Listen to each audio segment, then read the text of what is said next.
Nominated already. Frankie C. We're starting the episode with a nominated comment. Did Anthony change his clocks? Sorry. That's a good one. Little delay. I may or may not share with you why we had a little delay at the end of the episode. We'll see. We'll see how the episode goes. Frankie C's here, back in the big chair. What's up, big dog? Doing all right. What's going on? Epstein files, Epstein situation, as always. The prison guard stuff popped up over the weekend, autopsy questions. So we'll go over some of the stuff that we've covered in the past, actually, pretty well. But these new, there's a newfound interest in Epstein. So with all the new emails coming out, we've got new information sometimes. So we update you daily here on the Epstein stuff. We try. We've got a new supreme leader. For now, I mean, see how long this one lasts for. I'm not quite sure, because it's like we got rid of the guys, then all the under guys were like, let's get together and figure this out. They went somewhere, and that went kablooey. Those guys were gone. When you say that went kablooey, that's a nice way of saying we blew them up. True.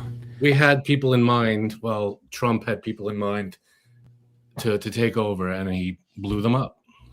It does remind you of the comedic elements of this war, where he's like, I had a leader in mind, but he's gone. He's no longer. Well, why you not? Couldn't you have not blown him up? But I don't know. Now we have. Can I say who? Is it? Am I right? Is it the? Can I say it, or we'll wait? No, we'll wait. Can't give it all away before the intro. That would be heartbreaking.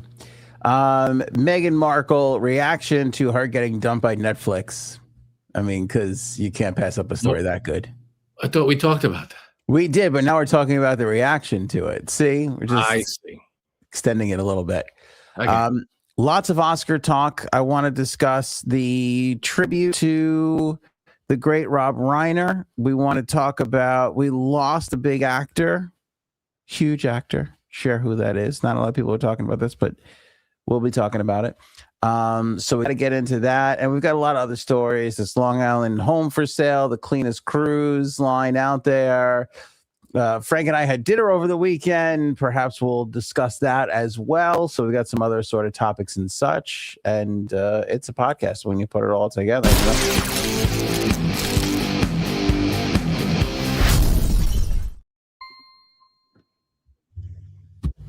So the Epstein files. Now you're talking about the security guard at the jail. Is that who we're talking about? That's what we're talking about. Yes. Right, because I didn't hear any of this. Okay. So over the week, again, all the new emails came out. So that's pressing old information to become new again. And basically the focus and the big story that was over the weekend was the prison guards. And we've talked about this in the past, but one prison guard in particular reportedly searched Jeffrey Epstein on Google just a few minutes before Epstein's body was discovered. This is going back to August of 2019. So essentially, it was kind of like, did anybody hear yet? Is it out there? Is it out there yet? That's a weird thing to do. It's weird. It's not that weird, but it's super weird when you combine it with the fact that the same guard also deposited around $5,000 in cash a few days before his death. This is according to the Department of Justice records. So that's what's resurfaced in all of these emails, is that story. That's weird. Yes, exactly. This is one of two guards, by the way, who was charged with falsifying prison logs, which eventually got dropped, and then nothing ever happened after that. So nothing shady here. Nothing shady at all. Nothing shady whatsoever. I mean, the more you dig, man. Yeah, it doesn't stop. So the Google's weird, but the Google's super weird when you consider that she deposited $5,000 in her bank account unexpectedly with no reason or nothing. Yeah, that stinks. That stinks. That doesn't pass the smell test, as they say. Right, exactly. Yeah, $5,000 is that a right amount of money to just look the other way? I think that's kind of what you get paid $5,000 for. Could be. It was speculation. Could be a big coincidence. Mm-hmm. But there are no big coincidences and small coincidences. There are just coincidences. Yep. By the way, he was supposed to be on watch. Some reference go right over your head.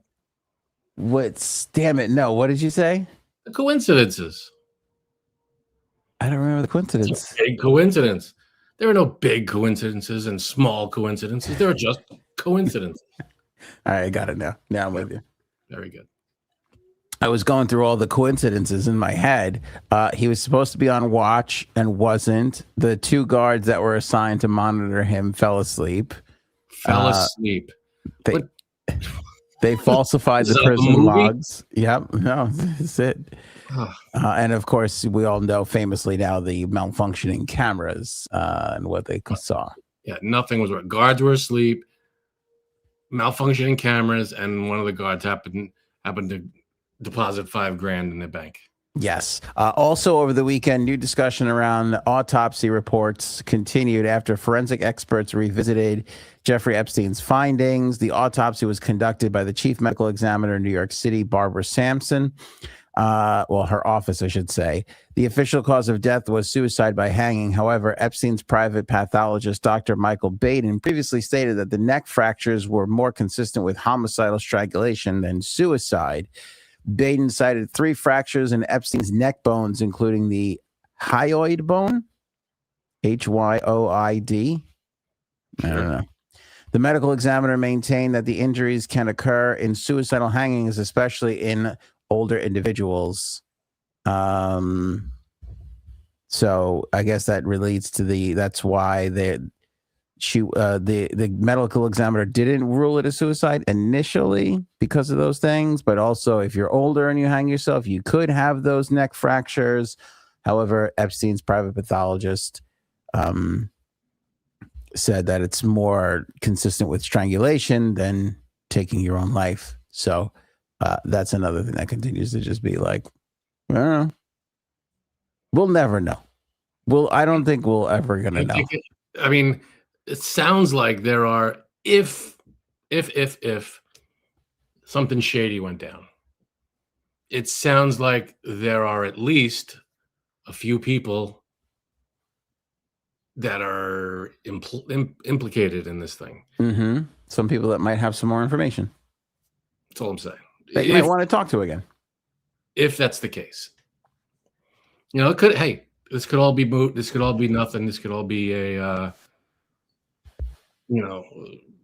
again, coincidence. But, if it was foul play, there are some leads.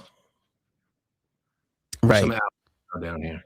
Well, I think that's the takeaway, is it not? That with all of this new information, perhaps it's a chance to look at everything all over again.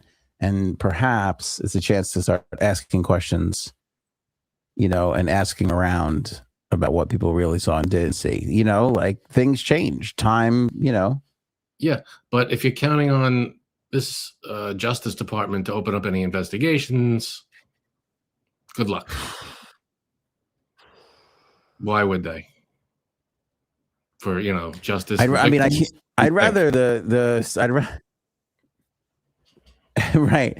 I'd rather the Scooby-Doo gang open up an investigation than the current Justice Department. At least I have more faith in the Scooby-Doo gang. They would wrap it up in a half hour. At least we get one of those reveals. Yeah. Exactly. Good point. Yeah, wrap it up. Point. You are, I think, seriously, you are delayed a little bit and a little choppy. Am I a little choppy? A little chop-tastic? Yeah, there's like a second or two delay as well. I tell you what, I'm going to leave and I'm going to come back in while you tell everybody who the new Supreme Leader is. I think I'm right. I don't want to guess here. I feel like I know who it is. But I guess I'll look it up real quick. All right, I'll lead into it. It's Khomeini. It's the old Supreme Leader's son. Thank you. Okay. Yeah, who some say is worse. Some say he's a worse kind of, yeah. So great job. We're on a roll. We didn't learn our lesson from the first war in the Middle East. Now we're going into Iran, and we knocked out the first guy, and now his son is taking over, who some people say is a worse leader. So way to go, Trump and everybody. Not to mention there's now allegations against the United States that the United States is. Did you hear about this? About the school in Iran? The one that we blew up by accident? Yeah. Yeah. And they say it was by accident, but I correct me if I'm wrong. I could be mixing up stories here. Was there a double tap on that school? A double tap? You know what that is in the military when they strike it twice, even if they're survivors, so they take out. You're not supposed to do that. In rules of war, you're not supposed to. Once a target's been hit, and there are survivors, and the survivors are somehow incapacitated, you're not supposed to keep going on them. Well, as our Secretary of War or Defense or whatever the hell we're calling it these days tells us, they're not gonna fool around with silly rules of engagement. Frank, can't let that get in the way silly of rules. The bombings. In other words, they're going to commit war crimes. Got it. These silly rules stopped people from being monsters in times of war. I mean, war is fucked up enough. These silly rules keep people from being just outright terrible, like double tapping helpless people who are half blown up. Yeah, that school thing was a horrific thing. Like, I can't imagine what that's like. Again, I saw a clip of their parents just screaming and crying in utter horror. That's this war. And we still don't know why we're engaged in this war. We don't know what the end game is. We don't know what we're doing there. We have and this is the president that ran on no new wars, no getting mixed up in other people's wars and everything. And now we've started a war, and we're not supposed to, by the way. In terms of Congress has to approve war, and he went blasted right through that law. I know, but nobody's done. I mean, everybody has conducted strikes without having congressional approval. Everybody has. Strike or two or something. But this is an ongoing war, and he said it himself. It's a war. So when you just, if it's I don't know the exact parameters of, all right, this was a singular strike versus 2 or 3 strikes. I don't know what the line is, but we're at a nonstop war right now. It's been continuing, and we've just been bombarding Iran, and they've struck back, and I think it's beyond the scope of. It's not. I think we've passed that line. It's definitely a war now. Yeah, and I don't know, because the Republicans voted in the Senate, I think. I don't know if the House had their vote on whether or not to restrict his abilities, but I don't even know if that would stop him at this point. I mean, look at the way, he got mad at Spain the other day. Did you see that? And he's like, no. Because Spain won't let us use their bases, and the same thing with the UK. Our allies are just like, you can't use any of our shit here because. Why did that happen? Because none of this was provoked. Mean, even the Pentagon. Oh, sorry. Even the Pentagon came out and said that there was no provocation on this. So, other than, and I hate to say this because, again, I really hate to say this because of the growing level of anti-Semitism out there, but it really, to me, feels like Israel saw their opportunity to strike. They were going to do it. They weren't taking no for an answer on us. And again, and this is just going by what Marco Rubio said one day, which he eventually walked back. But I believe that he was being truthful in that moment, that our bases were going to be struck as a result of Israel striking them. And that's why we had no choice. But you can't really say that, again, because people hate Jewish people enough just for being Jewish. So this idea of that they are going to go on the offense for their own defense is a hard thing to sell, which is why I think Rubio walked it back. Well, there was I don't know.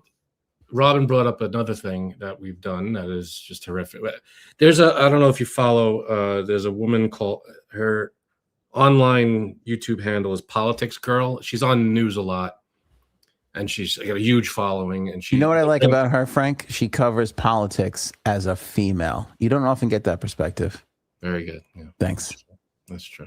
Politics. Anyway, she pointed out that we blew up a ship in the middle of, I don't know the exact details, but we blew up a boat that didn't have any clear signs of military arms on it. We blew it up, and we left any survivors in the middle of the water just to drown. That's a war crime. You can't, if there are survivors and they're incapacitated, you have to go save them, help them and save them. And I watched a clip of her today. She goes, we went against the Nazis. The Nazis even scooped up survivors, and I'm not giving Nazis any credit, but we are now at the point where we're lower than Nazis. We're doing worse. We're committing war crimes that the Nazis didn't. Maybe they did here or there, but we've done some pretty terrible shit, is what I'm saying. And the Nazis, Nazis did, unspeakable atrocities. But this is, we're not. I'm not comparing our military to the Nazis, but what I'm saying is we did some terrible shit. We're in the middle of doing some terrible shit. To be fair, though, there's precedent for this. I mean, it wasn't like Trump did this for the first time. We all go all the way back to Jack and Rose. I mean, she let that son of a bitch freeze in the water. She didn't give him any door. She didn't save him. Am I wrong? She committed a war crime. Is that what you're saying? Yes. You're delayed. We have to get that clip we have to get that clip from Big Lebowski where it's like, you're not wrong, Walter. You're just an asshole. That's what we need. That's for you. Yeah, that's definitely for you. I'll wear out that button, though. Rox brings up a good point, and I want to bring some light to this. There are many Iranians in America that are very happy about all of this. That's true, which is the interesting part about what has gone on here is there is a lot of celebration going on because this regime was shitty. They were really bad. The regime, horrible, terrible regime. I'm not saying that we shouldn't have done something. We shouldn't, but the way it's going, the way it's being carried out, and what is happening is not how to conduct this type of thing. They're doing it like a video game. They're shooting first and asking questions later. They blew up a school filled with children, and barely a mention about it. Like that. I'm tired of this phrase. I'm so tired of it. Imagine if Obama or Biden did that. They would have been calling for. I know, but you can't look at the world right versus left on this one. This is a different thing. What are you talking about? I'm just saying, like, you can't say what if Obama did it or I get your point, but it's like my point is if Obama or Biden did that, the right would be calling for Obama and Biden to be impeached and charged with war crimes, and his Secretary of Defense should be court-martialed and all this stuff. But nothing from the right with this. We blew up a school full of children, and there doesn't seem to be any remorse, any. Yeah, that was horrible. There's nothing, and it blew up children, and a war started to distract from the Epstein files. I'm just gonna say it. That's what it is. And it could be, and I have a hard time fighting against that, but I also, again, I just have a sneaking suspicion that Israel called the shot on this one, and we went along with it. I just, and I don't know. The case is.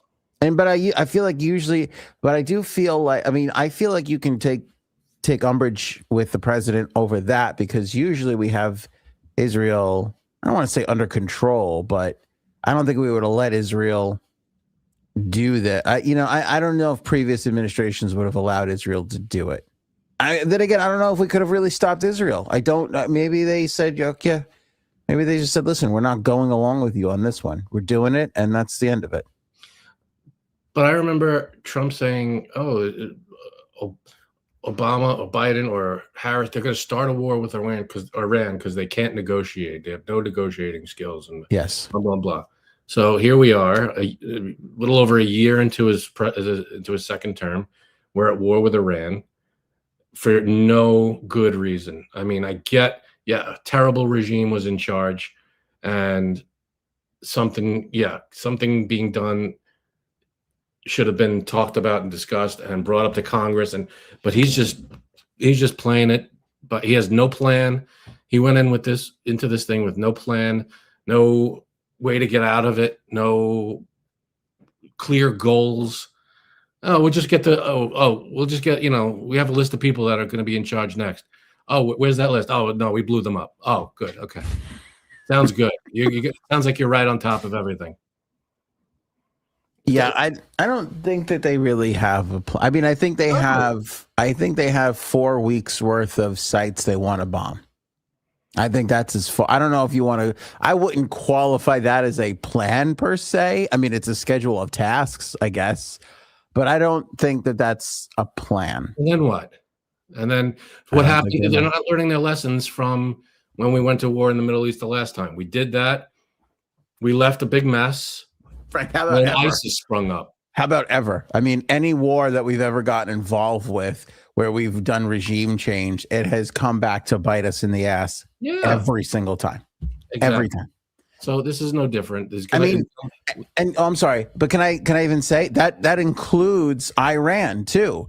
Because I mean, some people may not even know, but this all basically started because of the U.S. and England, because Iran was a democracy.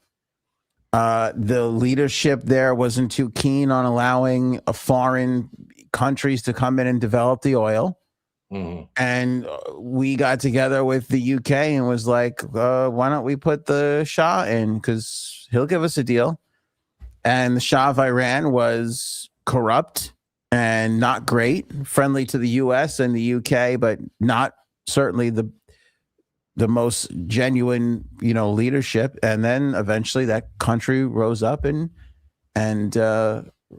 had a revolution and threw the Shah out. And that's how we got the first supreme leader. So, I mean, we're just running that playbook again.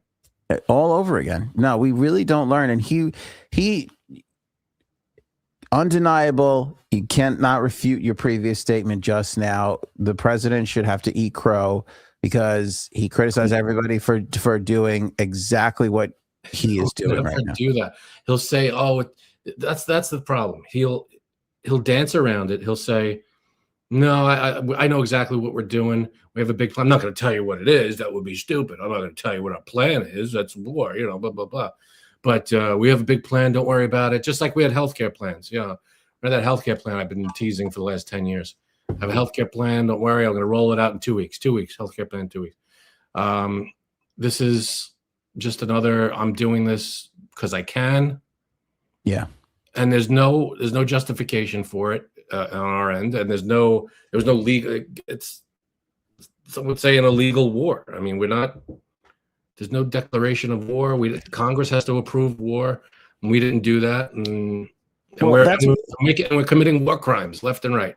That's what he said about Spain. He was like, Spain wouldn't let us use their airspace and this. He's like, we don't need it. We'll take it. And I'm looking at him. I'm like, that's the mindset. You threatening Spain right now? That's the mindset.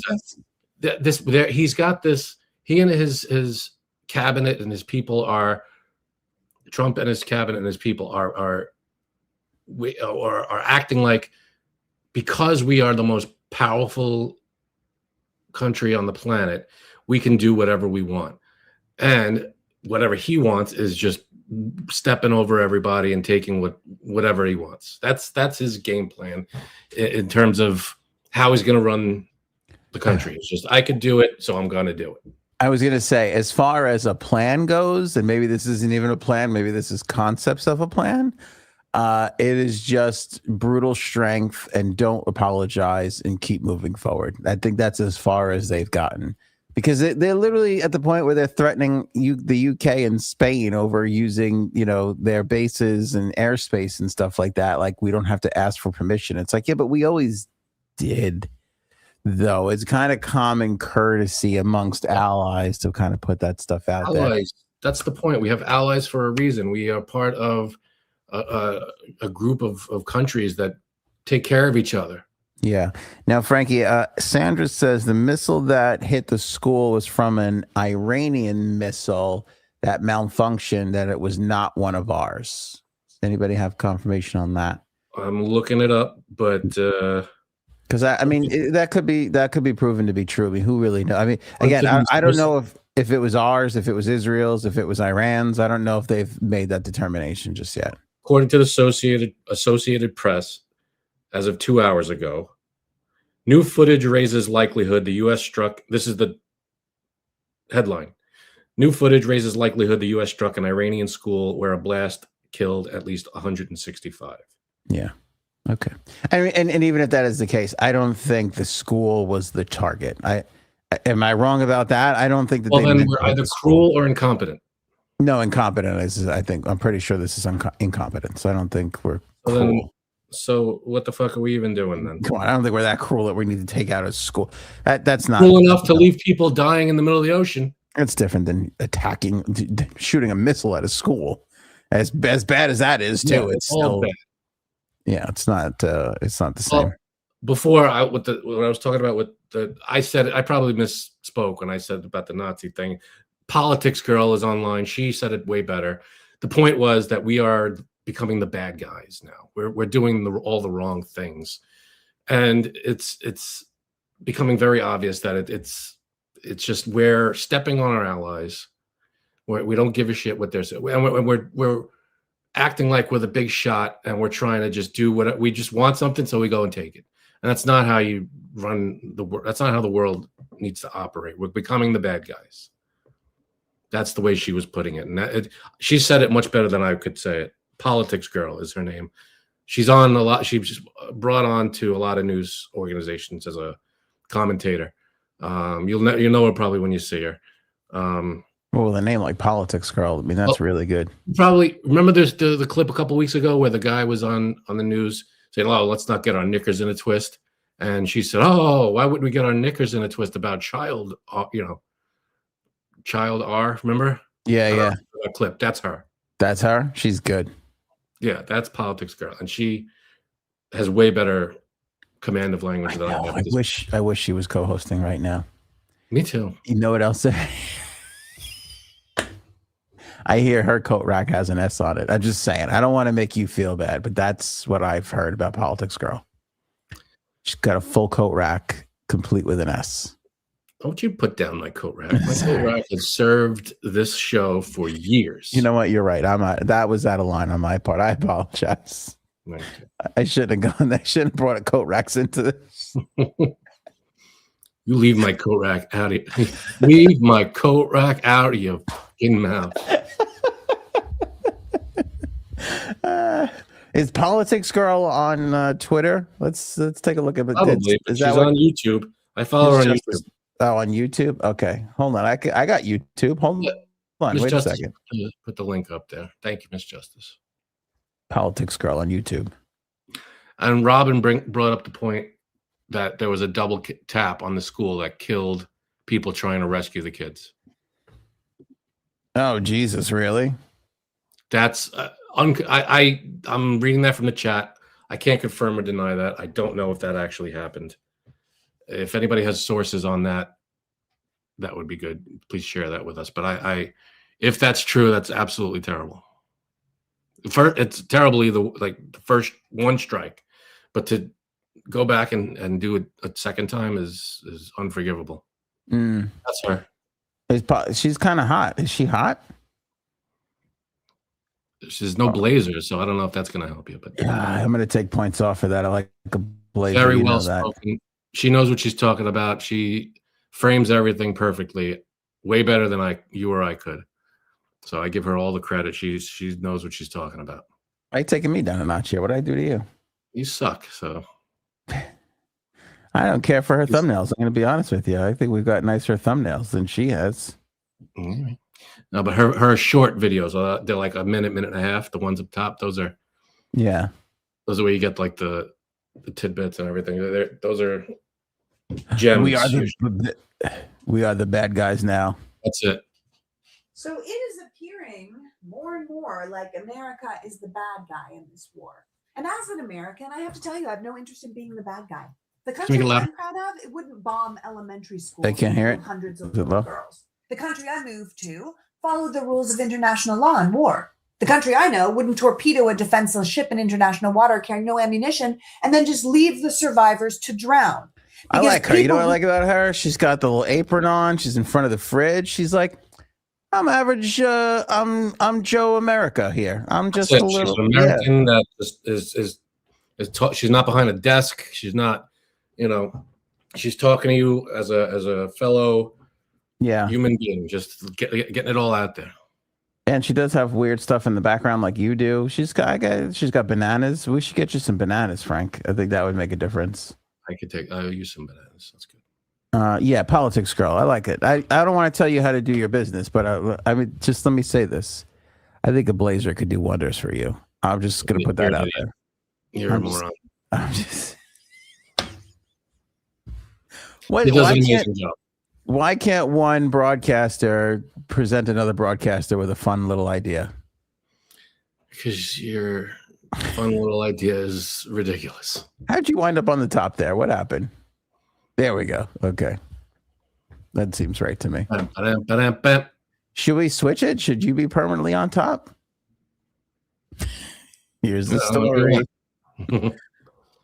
This is weird to me. Flip it around. Okay. Yeah, that's what I feel. It doesn't feel right? This feels weird. All right.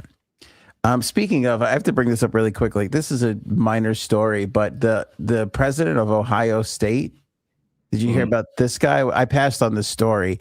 He's making like $1.5 million or something crazy like that. And he was cheating on his wife with some girl. And let me see if I can find this really quick.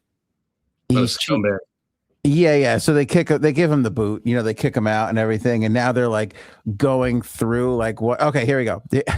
I'm going to read you the headline. Painful lesson.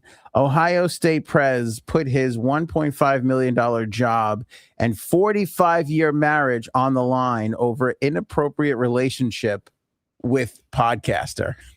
Doesn't that sound condescending the way they just put with podcaster? Am I being insensitive on that one? Because it seems like dumb, and then really like they save the whopper, the errand us at the end with and by the way, she was a podcaster. If you think all that's bad, wait till you hear what she does for a living. Right. Like, isn't there? All right. So there's a little condescension there, is there not? There's a little bit. Like, what does that have to do with who, with another person outside the marriage? I mean, yeah, it'll be hard to see. Anyway, it's hard to see, but they put like a beautiful picture with him and his wife on one side and they label it wife. And then they put this ugly picture with bad lighting of him. And then they put with the girl and it just says podcaster. It's fucked up. That was fucked up. A little insulting. It was a little insulting, as if to say podcasters aren't good lays, I don't know. I'm not going to comment on that. Yeah. Anyway, terrible with the kids. I don't know what's going to happen. Frankie, I'm no politics girl. No, you are not. I think when you kill the leader of a country, an oppressive government, if you will, and the son pops up as the next leader, I don't think the son's going to be like, hey, good news, everybody. We're going to make amends and we're going to move forward. It's going to be no problem. Bygones. It's all water under the bridge. Yeah, I'm a little worried about that. So we clearly don't know what we're doing. We are committing war crimes left and right. Well, they got to kill that guy now. I mean, that's kind of what other choice do we have? We got to whack that guy out. Are they? Do they know? Do we know? That would be pretty stupid if they let the son take over and just, to go through all of this without any sort of advancement in anything. Yeah. Well, welcome to world with Trump in it. With Trump leading it, I meant. Thanks for Rox for saying this. Podcasters are people too. Yeah, let's keep that in mind, everybody. We have feelings. Thanks, Rox. It's true. Appreciate that. Lindy, podcaster equals questionable behavior. Oh, shit. But definitely check out. Can't recommend her enough. She's great. Politics girl. I'm not going to recommend her. Not until she starts recommending us. That's not going to happen. Yeah, probably not. Meghan Markle dumped by Netflix, Frankie C. We did that story the other day. I am surprised at the amount of people that are criticizing Meghan Markle over this move. Because what do you mean?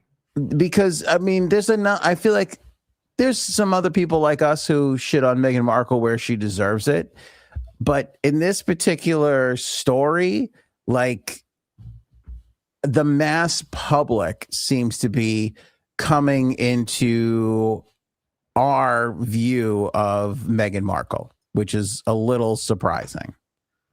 Like they're kind of seeing her for what she is. Yeah, the Express had the story. Meghan Markle blasted for acting like trash after Netflix cuts ties. I read what did she do? Well, because the statement from Netflix was very professional, like Meghan's passion for elevating everyday moments is like they were very complimentary for her. But the as ever statement was like, we were always going to stand on our own. We didn't need Netflix. Like that was like, this is the next evolution in our brand, right? That was kind of her statement, which we read at the time, and again, the people, I'll give you some of the responses. Netflix signed off with class. Rachel chose to act like trash is what one person wrote. Somebody else wrote, it reminds me of how she thought Spotify was holding her back and then went to a platform no one heard of and got dumped even by them. Somebody else wrote, we've experienced meaningful and rapid growth. That's why Netflix dumped us. Yeah, because that's how Netflix makes its money. By being a charity and sinking millions into advertising a startup, then cut ties when the startup starts making money. Yeah, how does that make any sense? They just let us go because we were making too much money. That adds up. That makes perfect sense. It doesn't make sense. It doesn't, because she's full of shit, So kudos to all these people for calling out a failure and even cuckflicks, not like that. They nominate that, Miss Justice. Good call. Yeah, for just it's another PR bungle, if you will. Like, you come up with a better way of, be gracious, thank them for their time. We appreciate it. We're gonna, exactly, because if you're hoping to land somewhere else, it's one of those things where if you go on a job interview, how'd you leave off with your last place of employment? Well, right. That's the number one thing any good interviewer will tell you. If you're interviewing somebody and they're just shitting all over the place they previously worked at, they're never going to take responsibility for anything that they do. That's not a good sign. That's a red flag. No, it's a big red flag. It's a huge red flag. Yeah. So I'm really happy and glad to see that the world is catching up to Meghan Markle a little bit, kind of calling her out for her bullshit, because if she wants to do a 15-minute segment at the end of this show, once a week, would you let her do it? Oh yeah. Because we can car crashes, nightmares, train wrecks, we could play in that area of course. But you can't make fun of it. That's the catch. Oh no. So she could do it. No, but okay, either you could make fun of it but get no money for having her on every week. So kind of like now. Yeah. No. All right. So you make money, but she's on for 15 minutes. Okay. And you make money, but you can't talk bad about her. Or, I don't know where I'm going with this. She's on for 15 minutes. No money, but you can make fun of her. I would probably make fun. It's hard not to make fun of her. You give up the money. You take a shot at the president every second chance you get. Because he's an asshole. I know. She's my President Trump. She's my That's not even close to a comparison. I know you're not going to like this. She's so much worse. I mean, she's so much worse. You're right. I'm not going to like that. Granted, she doesn't have as grand a stage to be, such a dick about it that he does. But still, I'm saying if you put her in that White House, it would be worse. It would just be. I don't know. That's not the right comparison because you have to compare who they are at this moment. One is the president. One's Meghan Markle. Yeah. One's worse than the other. I mean, just. But even the president got peace in the Middle East for like 15 minutes there a couple of years ago, whenever that was. You remember that? It was like a day. Yeah, like a day. Stopped and they started bombing each other again. That's more than I can say for her. That's more. He's done more good in that one day. That got erased. She's not in the Epstein files that we know of. That's true. The uncle, though, however, that's a whole other story. Yeah. So anyway, fuck her. The Oscars. The Oscars. When is Billy Crystal going to host this thing again? Oh, it would have been great if he did. I'm just excited. Again, don't forget, he's coming back. So that's one of our stories. Billy Crystal's coming back to do a tribute to Rob Reiner. Right. He'll be with Meg Ryan. So they'll be together. I believe it's going to be the in memoriam, but I think they're going to do like a little bit of an extended thing for Rob Reiner because they've been inviting like people from his movies to join, and Corey Feldman is all pissed because he's the only one from Stand By Me that didn't get invited. Are you serious? Swear to God. Yeah, he's all upset, and he has not the greatest things to say about Hollywood, and he's said some pretty horrible things, in the past. Well, still rightly so, I guess. Yeah.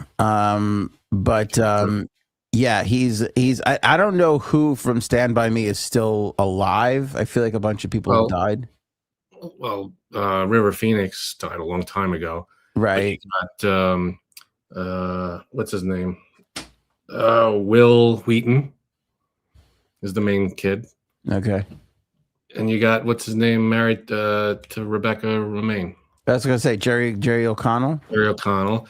You got Kiefer Sutherland. It's another guy from Stand By Me. Yeah, so I think O'Connell and Kiefer are going to be there. Who? Ray Liotta was in Stand By Me. Was he? Played his older brother in flashbacks. I don't think I've seen Stand By Me in like 35 years. Like it's Me been a neither. long time. But still, who was at the end? Oh, it was Richard Dreyfuss was the voice. Who was the voice? The voiceover. I don't remember. Honestly, I couldn't tell you. I vaguely remember them jumping in the water and getting covered in leeches and walking on the train tracks. That's all I remember from that movie. Well, at the end, it was supposed to be Will Wheaton grown up, and he's the narrator through the whole thing. Mm-hmm. The hell was the narrator of The chat says you're right on Dreyfuss. It was Dreyfuss. Okay, so Richard Dreyfuss. So yeah, that was he could. I mean, maybe did they invite him? I don't know. I'm not sure. If Dreyfuss is in that movie. You don't realize. Yeah, I know. There's tons. It's one of those like even like The Outsiders too. Like you remember like some of those early 80s movies are kind of like holy shit. The whole like Hollywood for the next 30 years was in that one movie. A ton of people in that movie. Yeah. Frank, do you know who Stephen Hibbert is? Stephen Hibbert sounds very familiar. Enlighten me. He's one of the greatest actors of our time. Stephen Hibbert. Stephen Hibbert played the Gimp in Pulp Fiction. The Gimp. And what's his name? Just died like a couple weeks ago. Zed just died, and now the Gimp has died. Zed's dead, baby. Zed's dead, baby. Who's Zed? What's a chopper? What's a chopper? So the Gimp is dead, huh? Was he in anything else? Do you remember Seven and the coffee test scene? Coffee test. Yeah, there's a scene where there's like that famous like coffee test scene in Seven with Morgan. Seven, but I don't remember the coffee test. He's the guy who pours the coffee. So he's the guy who poured the coffee, and he's the gimp. So, but anyway, it's a hell of a resume. Yeah, we lost Stephen Hibbert over the weekend. It's very tragic. Very, very tragic. R.I.P. to Stephen Hibbert. I expect him to be in the in memoriam segment. I always, I don't understand why they can't get it. Every year there's big names missing. Every year. Yeah. Why can't they get that right? You got to get it right. You got to have Stephen Hibbert in there. Honestly, if we're going to be really honest with each other, Stephen Hibbert contributed more to cinema than Rob Reiner, and I'm a big Rob Reiner fan. But that gimp scene was huge. Very sad that he passed away, but you're an ass. I mean, to this day, though, doesn't that scene like still weird you out? Like, there's so much to that scene. There's a lot going on, and it's all disturbing and awful. Especially the gimp part. Was he just there's just a store, and this guy has just been in a box the whole time in the back? I don't know how long he's in there, but is that what we're to believe? I don't. Okay, and then when Hibbert died, you go on Twitter, as one does, and somebody posed this question that has been gnawing at me since, well, yesterday. It hasn't really been that long, but so I've been thinking about it. They play Zed plays Eeny, Meeny, Miny, Mo to see who's gonna get it first, right? And it becomes what was his name? Wallace, right? Right. Yeah, William Wallace. No, William Wallace is Braveheart. Braveheart. Marcellus Wallace. We're putting a hell of a movie together. Yeah. And then he paints himself blue, half blue, and then him and the gimp get into some trouble. Blanks are blank, but they'll never take our freedom. Okay, so this question was posed, and I find this fascinating. And you tell me what you think. Does he look like a bitch?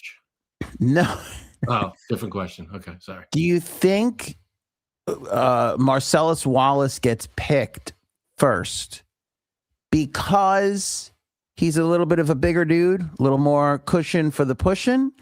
Or is it race-based because, they're a bunch of racists and they wanted to, do something bad to the black guy first? Why would I know what their motivations for picking whomever they're going to do that to? Yeah, I don't know. But I have an idea, clearly. I think it's more cushion for the pushing. I don't think race played a part in that particular decision, but it did kind of make me think. Did you feel better? Well, no, it made me think, well, they are shitty guys. I could totally see them being racist on top of being, grapists.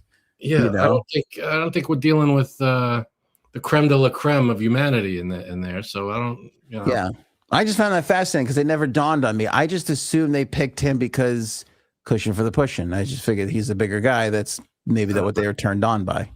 Yeah, I don't know what to tell you there. I don't know what their justification for any of that is. I forget. Does Bruce Willis kill the gimp? Does he slice the gimp? Sure. Okay. I'm pretty sure they don't. I think he takes him out and then he leaves Marcellus Wallace to take out. He leaves them. To finish the to do whatever. Yeah, that's the great when he goes his soon to be short, painful, short-lived, or whatever that line is. That's a fucking line and a half. Ving Rhames, very underrated. Yeah, he was good in that. He was really, really good in that. Good. Anything he's in. I mean, the Mission Impossible movies. He's a great. He's like that guy. He's just an addition that you want in that movie. And he was in what was the other one? Dawn of the Dead. Just a ton of stuff that anything he's in, he always brings it to another level. What a name too, Ving Rhames. Fuck. Yeah. That's a cool name. Plus Arby's, we have the meats. They do. He's letting everybody know they got the meats. That's an important thing. Yeah. Big thing happening with those meats. Yeah. So R.I.P. Stephen Hibbert. Rest in peace right there. We also lost the lead singer of Boston. cast. I heard. Yeah. Now, was that the one who sang More Than a Feeling, or is this like the substitute for the substitute? I wasn't sure. Well, he was like 60, 61, 62, something like that. A lot of them. We just lost John Hammond. We're losing musicians like crazy. I feel like it's Tommy DiCarlo, 60 years old. So I can't. I don't know if that would be the original. Yeah. That's the other thing too with some of these bands, though. Somebody takes over and then they actually run the band more than the guy who had the hit. No, the original was Brad Delp, D-E-L-P. Bad name. The total opposite name from Ving Rhames. Brad Delp. Yep. Well, he sang More Than a Feeling. That's a good tune. That is a great tune. So the Oscars is going to have this big thing, a tribute to Rob Reiner, which I'm sure it's going to be a very sad, very moving. But again, they always mess up that in memoriam. I don't know how they end up and they leave out some big names every year. There's like a big obvious, holy crap, how could you leave this person out? Yeah, I don't know why they did every time. I think they leave like an intern. I think they put like an intern on it. I mean, just Google it, man. I mean, with AI, you could get a list of everybody who's died in the past year. Yeah, for sure. And I feel like even as a viewer, correct me if I'm wrong, I don't care if it adds, if it's longer, because it's not like, oh, I wish this was over. I want the tribute to be paid to everybody who passed. You know what I mean? I want to see them being honored.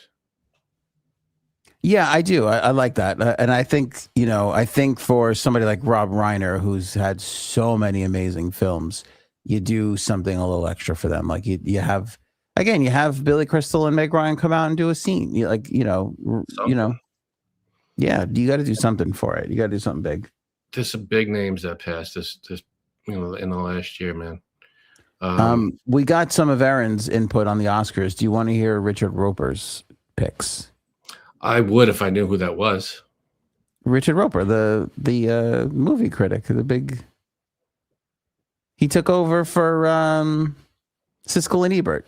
It became Ebert and Roper. Siskel and Roper.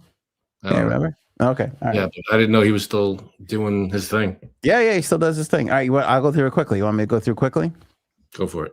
Actress in a supporting role, his will win and should win are the same. Amy Madigan for Weapons. Best actress. Wow. Okay. Actress in a supporting role. Supporting role. Thank you.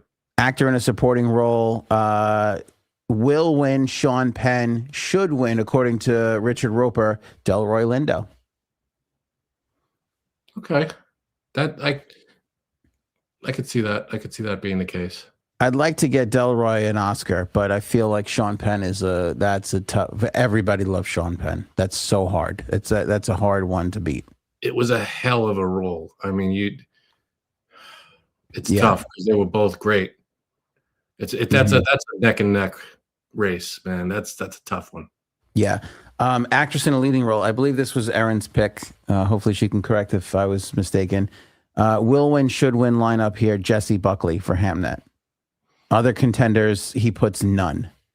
By the way, he put Stellan Skarsgård in the running for supporting actor. But in this one, he puts nobody else. Wow. Okay. Will win, should win for best actor in a leading role. Michael B. Jordan. He's got them together. Okay. That's deserving. I could see that happening. He says the only other person close is Timothée Chalamet. He's not winning, especially after this past week. Did you hear what he said? No, what happened? What did he say? Well, I don't think that really matters. I think it's all in the envelopes already, but what did he say? Was it all decided? I mean, the way he shit on opera and ballet? No.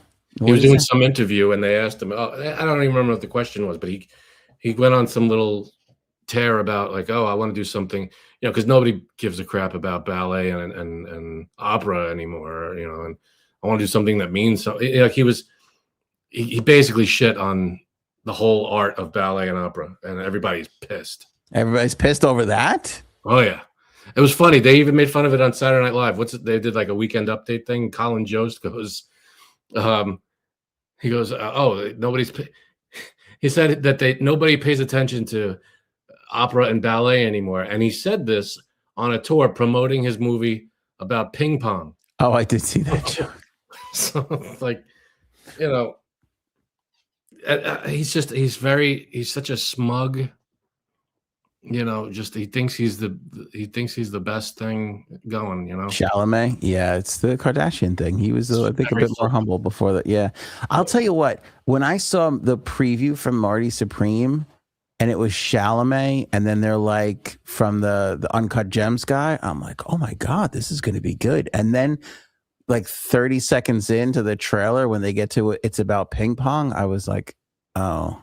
I love ping pong as much as the next person playing it, waiting to play it next. But that's as far as I go. Listen, what Forrest Gump did for ping pong in cinema will never be Forrest Gump surpassed. That was the peak.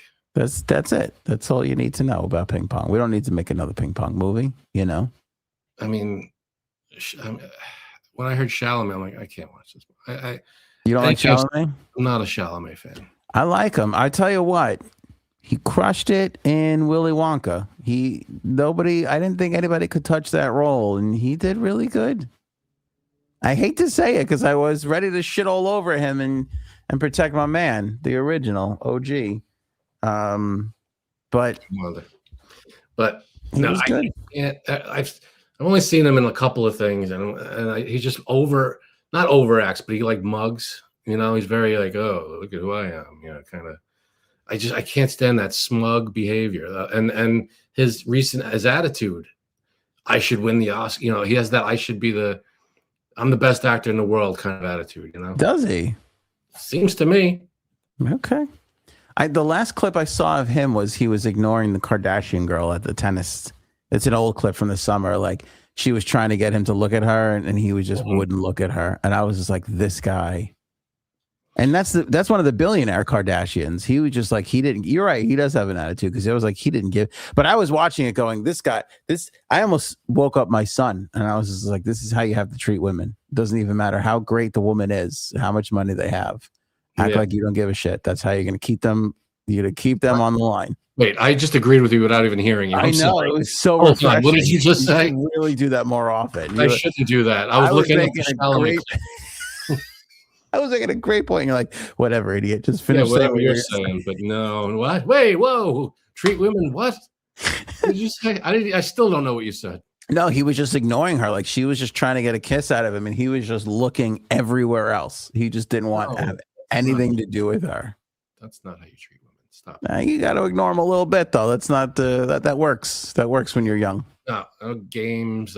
No, just be honest. That's it. That works in the schoolyard. Honesty and polite, chivalrous. All right. I don't know if you want to hear the clip. Yeah, I want to hear him shitting on. Right, so someone uploaded it it's on YouTube. The uploader was Flip Your Wig. Oh, good. I thought it was Politics Girl since you love her so much. Ballet. Was that? Maybe you don't want to be working in ballet or opera or things where it's like, hey, keep this thing alive, even though no one cares about this anymore. All respect to the ballet and opera people out there. I just lost 14 cents in viewership, but I just took shots for no reason. I want to be working in ballet or opera or things where it's like, hey, keep this thing alive, even though no one cares about this anymore. No one cares about this anymore. What's funny about that is nobody cares about movies anymore. Like, keep it alive. People are trying to keep Hollywood alive. So I don't know what he's talking about there. Like he's in a profession where they're literally trying to keep that entire thing going. I don't know if it's that. The movie theater, yes, but movies, I think are. Yeah, but even movies, though. I mean, yes, movie theaters, but even movies, because if you think about it, like nobody's really making good movies. They're not taking chances on movies anymore. There is a lot of rehashing of old, like Frankenstein. How many times have Dracula?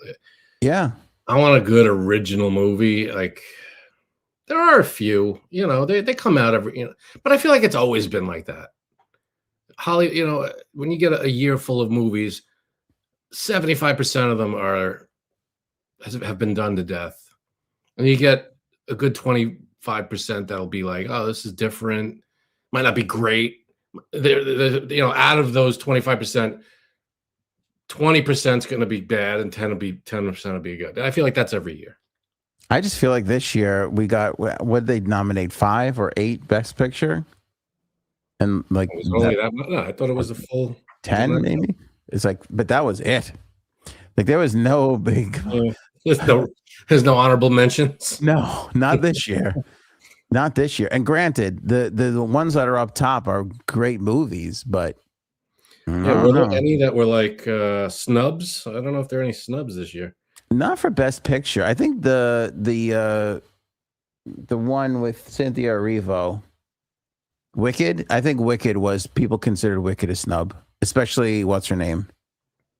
They thought they were going to get nominated. The 2 girls there.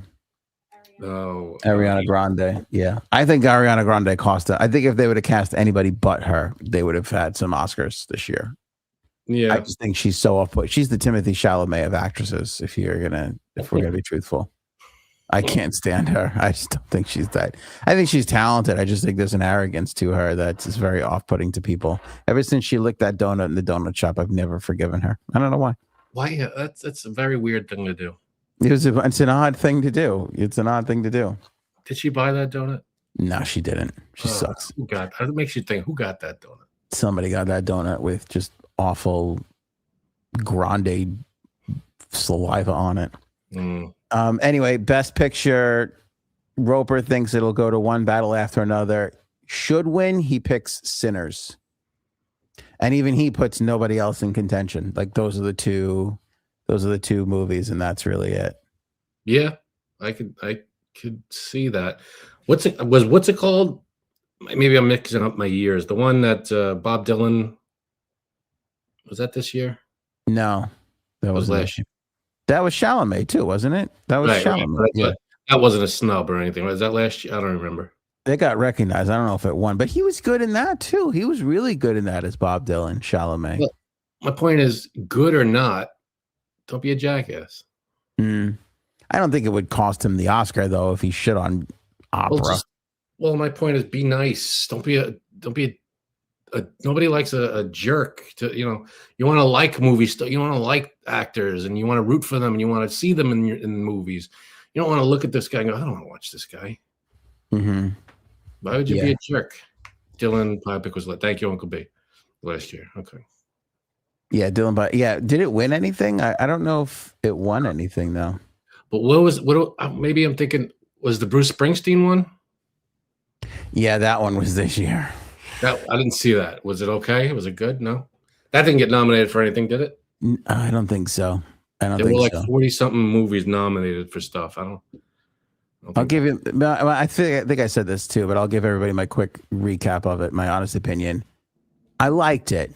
I thought it was great, but even I recognize that I only liked it because it's Jersey. It's right here. I like Bruce Springsteen. Again, my family had a house a 3-minute walk away from where most of Bruce Springsteen's life took place. So on East Street. It's on East Street. Yeah. My family was on F Street, by the way, just in case anybody was curious. But yeah, it's the whole movie, and I like him, Alan White there, whatever his name is, Jeremy Allen White. Jeremy Allen White. Jaw. Why doesn't anybody call him Jaw? How is that not called on? Yeah.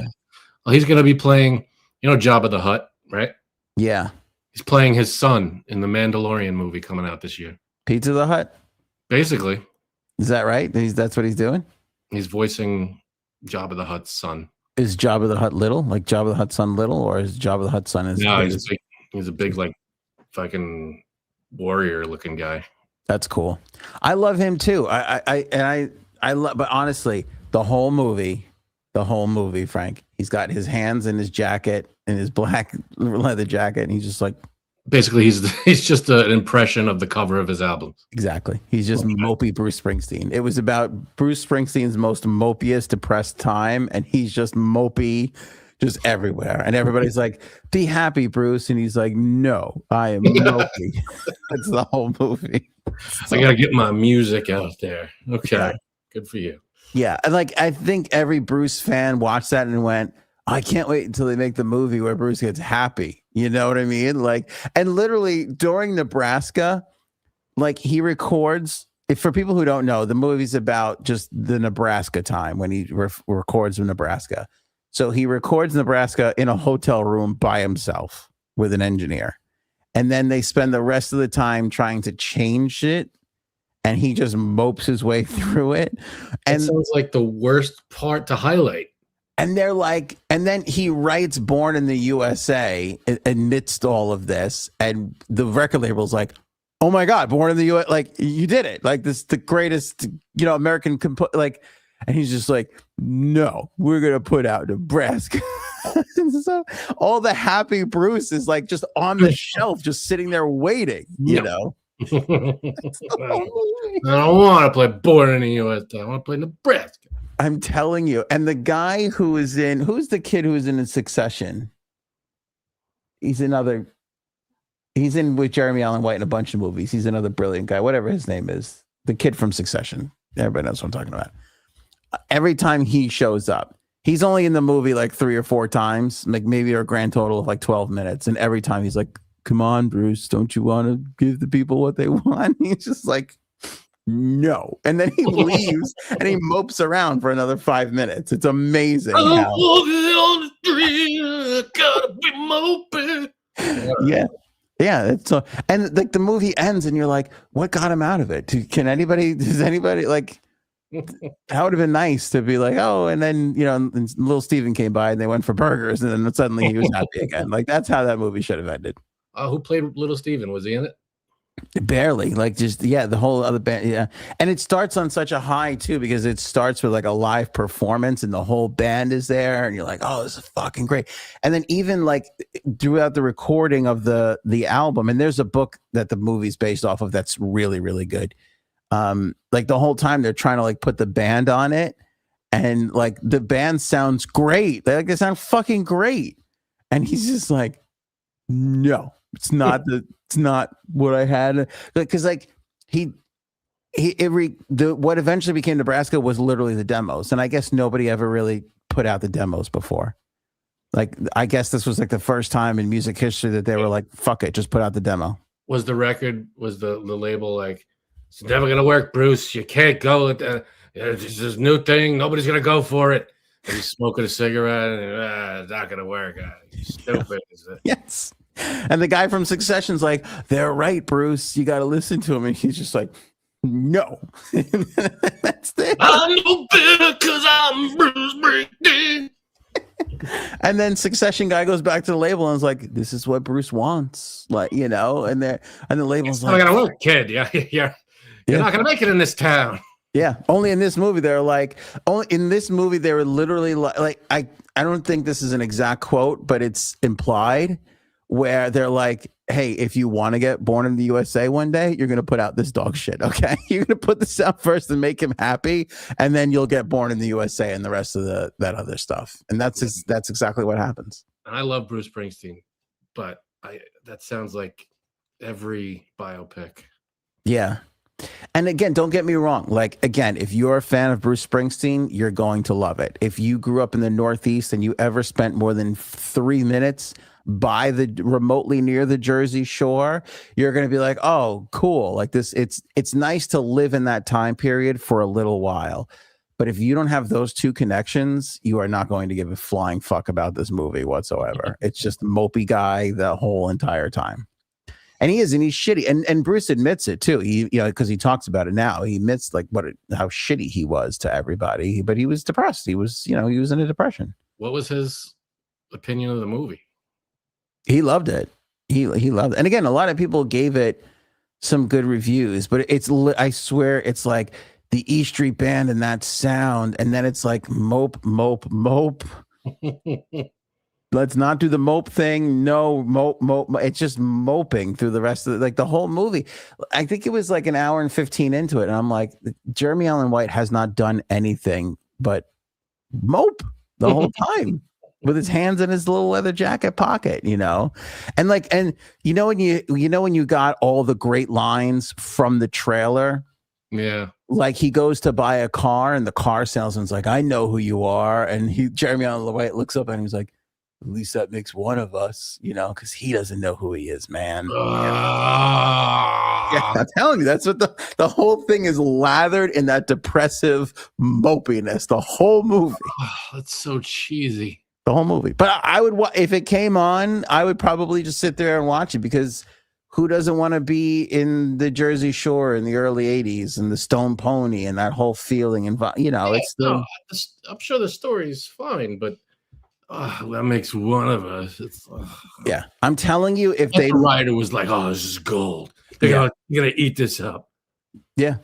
If they ever decide to make the sequel where he puts out fucking Porn of the USA, that movie is going to be like the Queen movie. Everybody's going to be like, the fucking soundtrack on this is banging. Like, everybody's going to be like, so what? The band had total control. We just want to be with Freddie. Like, wasn't that your feeling with Bohemian Rhapsody? You're like, we're just being fed band propaganda, but who gives a shit? Because his name was so good. A movie about this band. I mean, of course you're getting band propaganda. Right. No, but there's a difference, though, when somebody outside the band makes the movie than somebody inside the band has full control over the movie. Yeah, all right, I see what you mean. You know, but nobody cared because what's his name was so brilliant as Freddie Mercury. Like, we didn't give a shit, you know? He was. Because he was fucking great. He was awesome. And that's kind of what happens in this movie, too. But Jeremy Allen White sings every part, and he sounds fucking exactly like Bruce Springsteen. Like, it almost makes you doubt that it's his voice and not the original recordings of Bruce. I wonder, like, you know, you said, oh, the soundtrack would be great.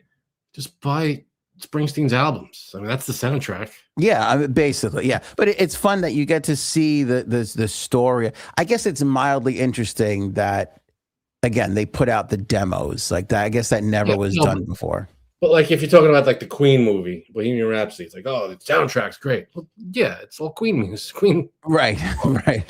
That's what it is. I mean, But don't you find that there's a new layer to it when there's like an explanation? Mix up the order of the songs. No. Oh, Bohemian Rhapsody is at the end of the album, so it means something different. No, but like when you're like explaining how it all came about, when you're showing a little bit of it and like a new generation is getting a hold of it for the first time, it's kind of new all over again for everybody else. Totally. No, when a biopic comes out and all the music's gets dusted up again, that's great. I love it. But they should just re-release I mean, I get it. It's another way to just make more money. Yeah. Different songs from different albums on the same track on the same album. I get it. But it's the same. It's all Queen songs. It's all Bruce Springsteen songs. You could get them anywhere. Yeah, it's so funny though that you said about the record label, because that scene is in every biopic. It's in the Bohemian Rhapsody too. Yeah, it's in everyone. The record label doubts the genius of the guy that we all know is a genius, and the record label is instantly the bad guy. And the artist is like, no, I'm gonna do what I want to do. Right. And you're gonna deal with it, and you'll see. And then they become this huge success. That's every biopic. Massive success. And there's always that scene where they know for sure, and they're always behind the. Oh, sorry. No. I feel like Ray was the exact. Ray was a great. I'm lagging. Yeah, you're lagging a little bit. Ray was a departure from that a little bit. I feel Ray was like a real story about his life from when he was a kid, and all the you know, he had the being blind. There was a lot going on in Ray. It wasn't just about his songs and his music, about his life, and that was a great, interesting story. Most biopics are just about how they're making the music and the band and the struggles with the band, and it's not really about, you know, I don't know. I feel like there's always that element though of the record label's not going to like this. It's so out of the ordinary. What? That's 7-minute long song. How could you do that? That's ridiculous. That's like, I am 1,000,000% with you on Ray. It is different. There's just something about it, the flashbacks. But even still, there is a scene later on where the record label is like, Ray, nobody's going to put this out, Ray. Nobody's going to play this. Every time. Every time. I mean, I wonder if that happens today. Like if there's is there a band out there today has a little success and they bring a song to their record label and the record label's like, nobody's going to go for this. Cause I feel like nowadays anything goes with music. People play every kind of music. Like back 50 years ago, there were certain types of music that sold, certain types that didn't. There were genres and that was it. Now there's a market for almost anything. Mm-hmm. You know, so I feel like, is there a band out there that's like, this is the song I'm going to play. I don't care what you think. And I feel like the record label's going to be like, all right, it's fine. You want to play this before? Yeah.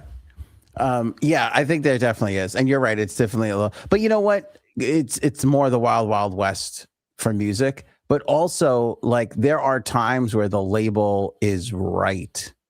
You know, like I was just reading something about Blink-182 where they're like they had that huge breakout album and then they wanted to write a second album and the label's like, there's no hits, like there's nothing on here that anybody's going to find interesting. And so both the lead singer guys went home pissed off and they each wrote a song for the album and both of those songs became the biggest hits on that particular album, just out of spite. So there's times where they're light. Yeah, where's that? Yeah, exactly. Where's that one where the band is like, oh my God, the label is right. Yeah. That's the name of the biopic, Blink. That would be nice. Or 182. Explain what the hell that 182 meant. Okay, yeah. It can't be the full name. It can't be Ray Charles. It has to be Ray. Right. It can't be, you know, they might as well just call it. What was the name of the Bruce Springsteen movie? I don't even know. I was going to say, I hope he doesn't ask me right now. I don't even know what the name was. It was just the Bruce Springsteen movie. Yeah. I mean, you want to make what was it? Queen was Bohemian Rhapsody. Elton John was Rocket Man. The Elton John one was good too. Elton John was okay. It was a little, I don't know. I didn't enjoy it as much story wise. It didn't. The music was great, of course, and some of the stories, but it got into this fantasy kind of thing that I wasn't. You didn't like that? I like that. It was all right. It wasn't the best, but it was okay. Yeah, it was a different direction. I give it credit for going in a different direction with that. You kind of have to at this point. I mean, it's it's been so fucking long with some of these biopics. Yeah, I mean. Listen, Frank, last episode, we got the great news that we're going to have a baby. Bird's having a baby. That's right. You know what happens after a baby? You got to get a house. There's a house for sale on Long Island. Okay. What's crazy about this story is people initially blinked because where this house is for sale on Long Island is a place where you do not get homes for sale that are inexpensive. And when this listing hit the world, it was like a house in Bayshore for $329,000, or Selden, I should say. Sorry, a house in Selden for $329,000. Like that does not happen.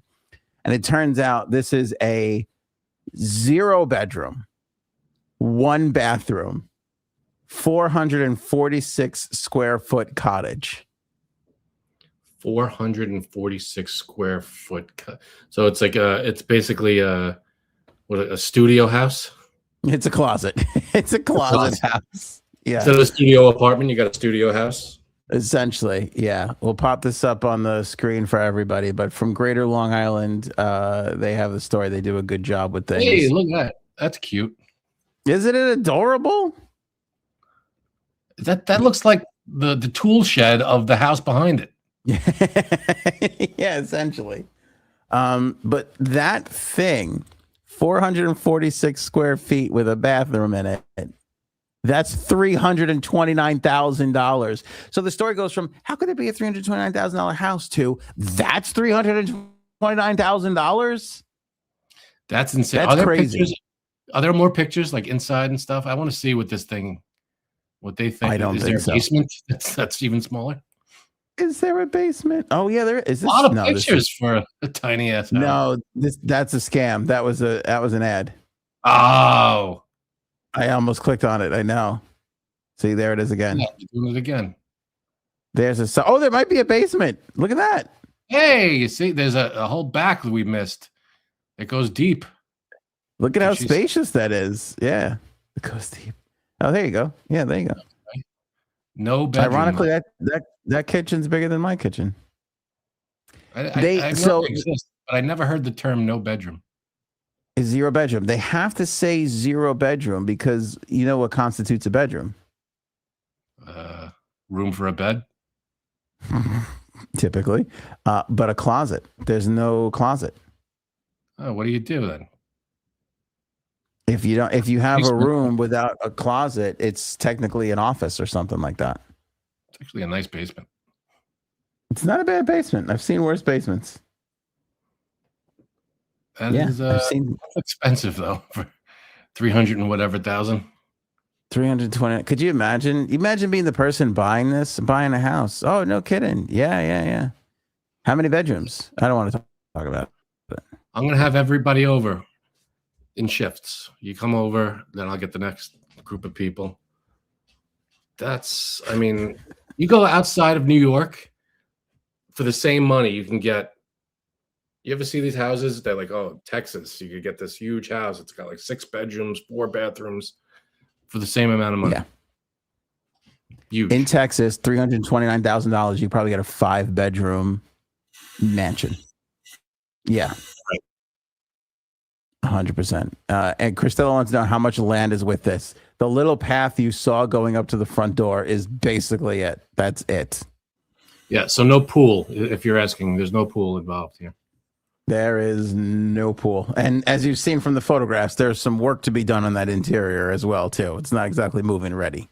It didn't even look like it was part of a block. Like it was in a weird spot on someone else's property, it looked like.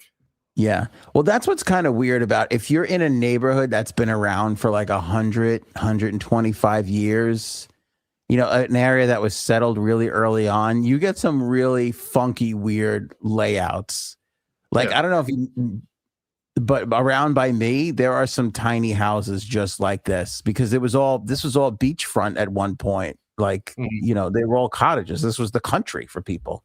Yeah. And a tiny house, even one like that, perfectly fine. It looks okay, whatever. It looks like it's in good shape.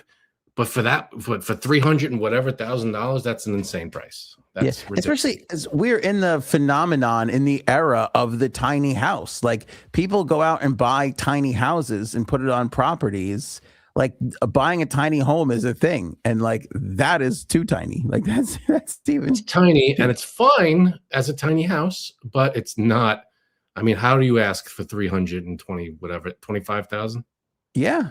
Because like I said, I think a tiny home is like, you can get one of those for like 150 grand, maybe 80 grand plus some land. Do you ever see these things? I see videos on like Instagram or YouTube or whatever. They have these houses that people order from like Amazon.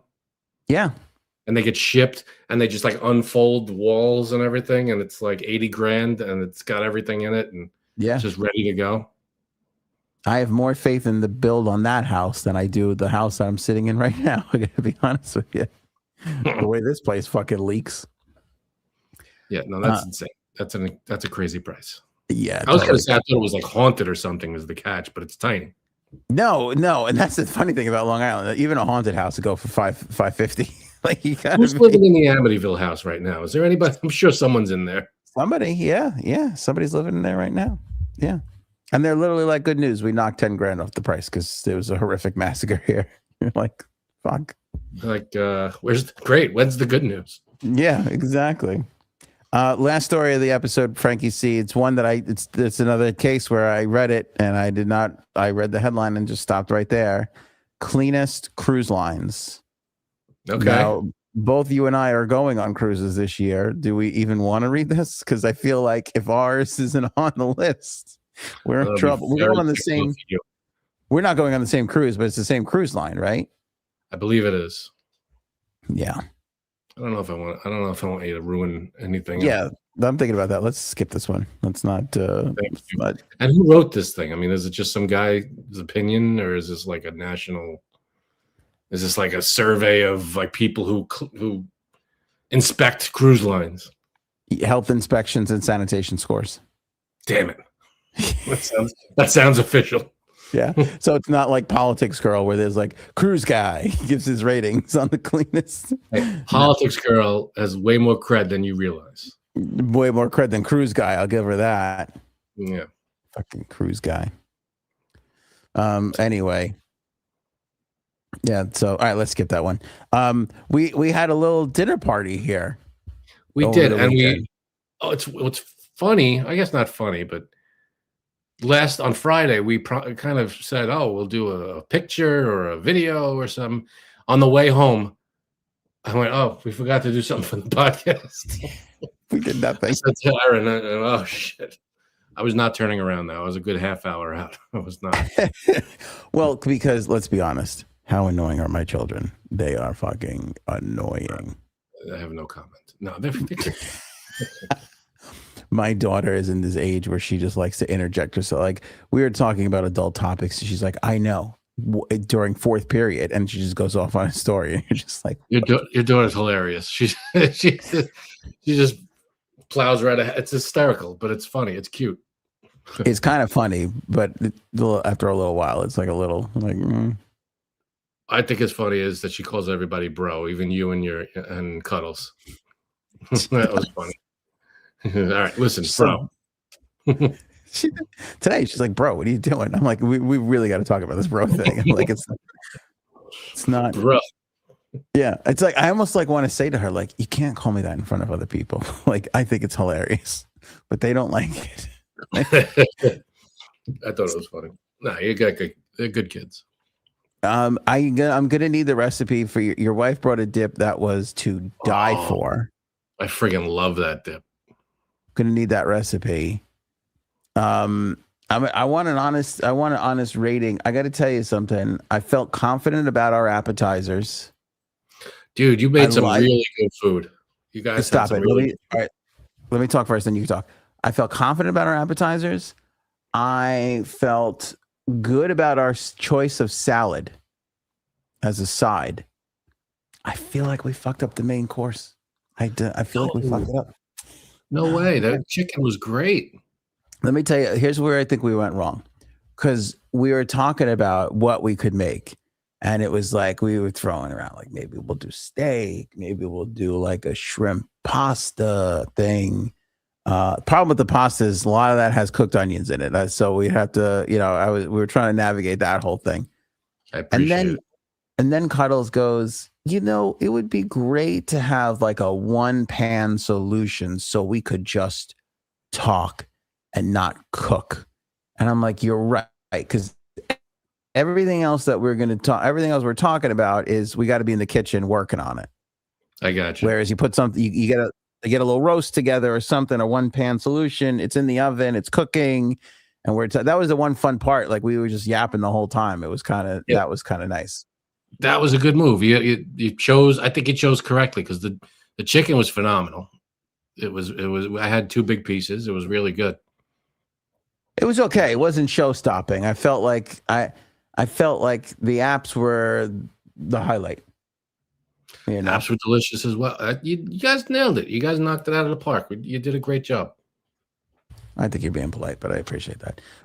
Cuddles was very excited because she remembers. Now, tell me if this isn't true. She goes, I'm pretty sure Erin loves deviled eggs. Like that eggs are like one of her things. Is that true? She loves eggs. I don't think deviled eggs were a specific, like, I think she likes eggs in general. So, okay. Deviled eggs were great. They were a hit. Okay. Yeah, Erin is definitely an egg fan. The deviled eggs were great. 2 different kinds of deviled eggs, and with the smoked paprika, I love that. There was smoked paprika. Yeah, there was smoked paprika there. Yeah, Christella, we did deviled eggs to open up the evening. We did a strip steak crostini with goat cheese. Beautiful.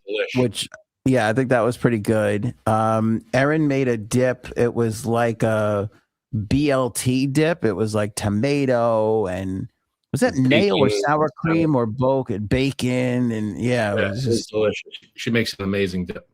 And like with a hearty like pita chip that like, you know, had a good crunch to it. It didn't fold to the dip. Yeah, that's the way you got to do. You got to do that thick, crispy chip, that pita chip, right? Yeah, yeah. So the apps were delicious, and then you brought out the main with the salad. It was great. I enjoyed it with the potatoes in there. The main was lemon chicken and potatoes, like a Greek style lemon potato. The salad was apple and gorgonzola with walnut. Walnut, yeah, very good. And then for dessert, you guys brought over like a nice little cake thing that was like 4 cakes in one. Yeah, it was it had the 4 different. It was a carrot cake. It was a red velvet cake. Caramel something or other, and then a black chocolate. Forest. Yeah, Black Forest. That was good. And then we did a huge cookie skillet with vanilla ice cream on top, which okay, so that's what we served.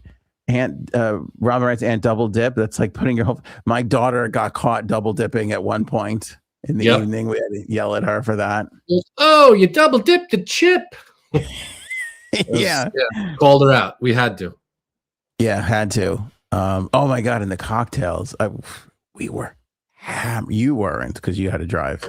I had to drive. I did not. I don't know how Erin was doing because I was hammered. I was surprised. You could put it away, man. Those drinks. You had a few. More than a few. What was the first one? Old fashioned, and then I followed that up with White Russians, which I don't know how smart that was. That was something. I mean, then you did the limoncello. Oh, the limoncello! I forgot about that too. That limoncello was good. Isn't that a nice little cap on the evening? A little palate cleanser. You throw that bottle of limoncello in the freezer. It's beautiful. Yeah, that was pretty good. So all in all, they finished off that. What's that? I was gonna say have you back and finish off that limoncello because it was good. Oh, good stuff. All in all, great night. Great food. You guys were all right, you know. I have to tell you something. I'm going to give myself a 6.5. I've had better nights. I've had better stories. No, it was fun. We reminisced. You know, we caught up about. We reminisced about high school and college and everything. It was a good time. Frank, I don't even know if I can say this, but Frank told me something about. I don't even know how I could say this in a polite way. All right, whatever Anthony's about to say is probably 100% bullshit. No, it's not bullshit. Frank, let me just say it this way. Frank keeps in touch with somebody from our past, and I was so stunned to hear. I don't know why, but I was so stunned and fascinated by this because I just never, I don't know. I would never put it together. Do you guys, let me know in the chat if you're still friends with somebody from your past that would surprise other people. And I don't know why I'm so fascinated. Like, do you know why? I don't know why it's so fascinating to me, but it's unbelievable that you and this person. Yeah, I think it's because you probably haven't heard from this person in probably literally decades since high school. Not a peep. Yeah, not a peep. And that's the difference. I mean, I hear from him all the time, and it's been like that for years. Yeah, that's unbelievable to me. And we were all friends. Like, does he ever say, "How's Aunt doing?" at all, ever? So no, never. That's probably a no. No. That was so fascinating to me. And then Frank's like, "Yeah, we talk." Showing me, and I'm like, what is happening? And then Frank and I thought about somebody who we went to high school with that I swear to God I have not thought of since the day we graduated high school. Same, and that was kind of fun. Yeah, not that I haven't thought, but I bet I'm terrible with names. And I couldn't for the life of me. I can't remember anybody's name, but there were like 3 people we went to high school with. I'm like, oh, I know their names. Outside of those 3 people, I have no idea who you are. Yeah, I'll recognize your face. I'll go, yes, high school. What's my name? Not a clue. But it's weird though how like the ancillary characters in your life, how much you can just forget about those people, and then when somebody brings it up, it just immediately comes back to you, and you're like, oh yeah. Yeah, yeah. You have stories that you remember. I have stories that I remember, and then when you bring them up, it's like, holy shit, I forgot about that. It's just a huge. Yeah, it's good to do that. You just jogging the memories and getting that nostalgia feeling. Zoso says, Ant, you must have done something. I must have, which is entirely possible. I've done a lot of things. I've done a lot of shitty things. I wouldn't doubt that. Yeah, I wouldn't doubt it. Frank, would you according to Lindy here, would you categorize me as white girl wasted on Saturday? I'm not sure, but you were actually, I have to be honest, you didn't seem altered. Yeah, because I was a little. You were definitely. I can't say you weren't altered. I would say you didn't seem drunk. You could tell you had a few drinks, but not. I mean, you seemed okay. You seemed, you know what I mean. You weren't like wasted. All right, I'll tell you this story. I probably shouldn't because I might get in trouble for it. But Cuddles was beyond. I could tell because like she was getting very red faced, and it was early. So I even gave her a like, hold on before you pour that next drink. Like let's space it out. Like have something to eat. And she was like. Running, you know, when you give the stop sign, the third base coach gives, she just ran through. She was going home. She didn't give a shit. She poured the drink. She was having a good time. She was having fun with Aaron. So you guys leave, and she gives me the wink. She's like, "You want to go upstairs?" And I'm like, "Fuck yeah, I want to go upstairs." So I'm like, "Let me just put the food away, and I'll join you upstairs." I knew what was on the line here, so I was just throwing stuff into just wrapping. Story that I'm going to want to hear. I'm wrapping things in tinfoil that shouldn't be wrapped in tinfoil. I'm just like doing whatever I can to get everything in the fridge. I maybe took 3.5 minutes. I go upstairs. I walk in her bedroom. Cuddles is out cold, passed the fuck out, completely out cold. Were you jerk? Did you wake her? Hey. Promises were made here. I should have, but no, I didn't. I was like, I was like, I'm going to go home. I'm going to go downstairs and watch Seinfeld. And that's what I did. Put on a couple old episodes of Seinfeld. Yeah, exactly. Start unwrapping things and eating them. Anyway. No, we had a good time. Thank you for bringing everything, and it was nice to catch up. It was a great time. Thanks for having us, man. That was a cool night. Yeah, we had a really good time, and every time I was just like, every time my daughter popped up with a story, I was like, okay, let's clear this. That was funny. Don't it's kids. They're gonna tell stories and be funny. It's fine. Yeah. Oh, and they love kid. You brought them like candy and stuff and everything, and you gave them nice gifts. It's funny. You gave a little monetary gift, and my son spent it Sunday morning. He's like, "Dad, I know what I'm getting," and I'm like, "What? Where does it even come?" I'm like, "I didn't even know what was happening." I'm like, "Where'd you even get this money from?" And he was like, "Oh, it was in the bag." Yeah, because then I'm worried if they went into your wallet and lifted it while you weren't looking, because they tend to do those kinds of things. They were very late. We haven't seen you guys. We didn't see you guys around Christmas, so it was a belated Christmas present for the kids. I know. And Dexter, your dog was so good, like so much more well-behaved than my children. It was unbelievable. I'll give you that. That's true. Yeah. But it was nice to have a dog in the house again. He got all excited when it was time for a walk. Like, he's such a good dog. He's a joy to have around the house. He's such a good dog. Yeah. Brooke says, I don't know how people have the energy to host. Alcohol. That's basically that's our secret, at least. I don't know what we can say for other people, but alcohol is our secret. That helps the job. But that was a good time, and once a year sounds about right.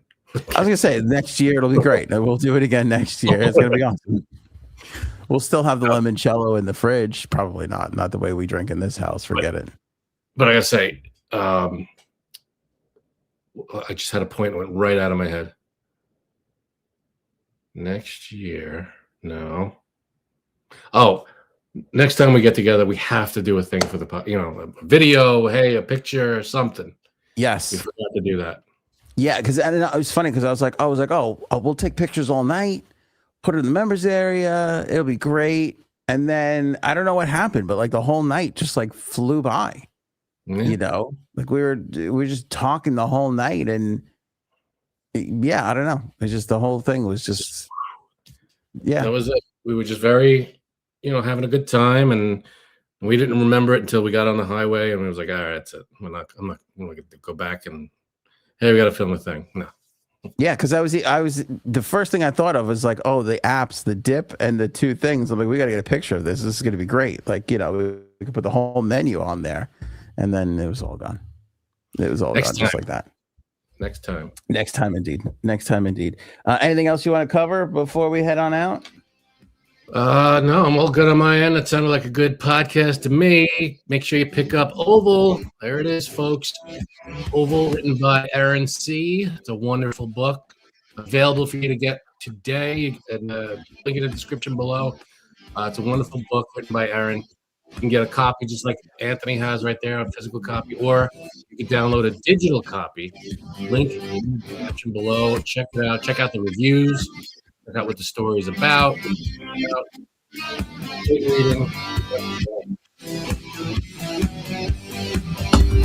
There you go. Digital or hard copy. Get your Oval. Link in the description below, as Frankie C says. Appreciate everybody. The comments were great. I feel like we got everybody. Let's I think the comment that started the episode off is our comment of the episode. Congratulations, Robin. You got a comment of the episode, my friend. Excellent job. Good one. All right, everybody, enjoy that Taco Tuesday. We'll see you on Wednesday. Show me potato salad. Maybe we should go now. Go ahead.